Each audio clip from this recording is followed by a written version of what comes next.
Hi friends, பாப்பாவுக்கு பார்த்தீங்கன்னாக்கா 45 days ஆச்சு. ஸோ அவளுக்கு வந்துட்டு ஃபஸ்ட்டு வேக்சின் போடணும். அதுக்காக பார்த்தீங்கன்னாக்கா காலையிலேயே நல்லா தலைக்கு குளிக்க வச்சு ஃப்ரெஷ்ஷாக வந்துட்டு அழைச்சிட்டு போகணும். ஏன்னாக்கா வேக்சின் போட்டதுக்கப்புறம் 3 டேஸ் பார்த்தீங்கன்னாக்கா குளிக்க வைக்கக்கூடாதுன்னு சொல்லியிருந்தாங்க. வீட்டுக்கு பக்கத்தில் இருக்கக்கூடிய ஆரம்ப சுகாதார நிலையத்துக்கு தான் கூட்டிகிட்டு போயிருந்தேன். ஸோ இந்த சிஸ்டர் தான் எங்களுக்கு வந்துட்டு எல்லாமே பார்த்தாங்க.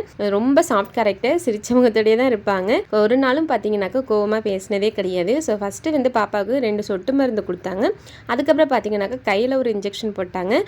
பாப்பா வந்துட்டு அழலன்னு அழ ஆரம்பிச்சிட்டா. அதுக்கப்புறம் கால் தொடையில் ஒன்றும், இன்னொரு கால் தொடையிலையும் பார்த்தீங்கன்னாக்கா ஒரு இன்ஜெக்ஷன் போட்டாங்க. ஸோ மொத்தம் பார்த்தீங்கன்னாக்கா 3 ஊசி போட்டுட்டாங்க. ஸோ பாப்பா வந்துட்டு கத்துன்னு கத்திட்டா. ஸோ எனக்குமே பார்த்தீங்கன்னாக்கா அழுக வர மாதிரி ஆயிடுச்சு.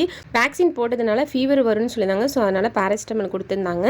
அதேமாதிரி வேக்சின் போட்ட இடத்துல வந்துட்டு நம்ம வந்து தேய்க்கக்கூடாது, அதேமாதிரி சுடுதண்ணி வச்சு தடவக்கூடாது அப்படின்னு சொல்லியிருந்தாங்க. ஐஸ் கட்டி வந்துட்டு ஒரு கிளாத்தில் வச்சு அதுக்கப்புறம் வந்துட்டு தடவி விட்டோம் அப்படின்னாக்கா சரியாயிடும் அப்படின்னு சொல்லியிருந்தாங்க. ஸோ நானும் அதே மாதிரி தான் பண்ணியிருந்தேன்.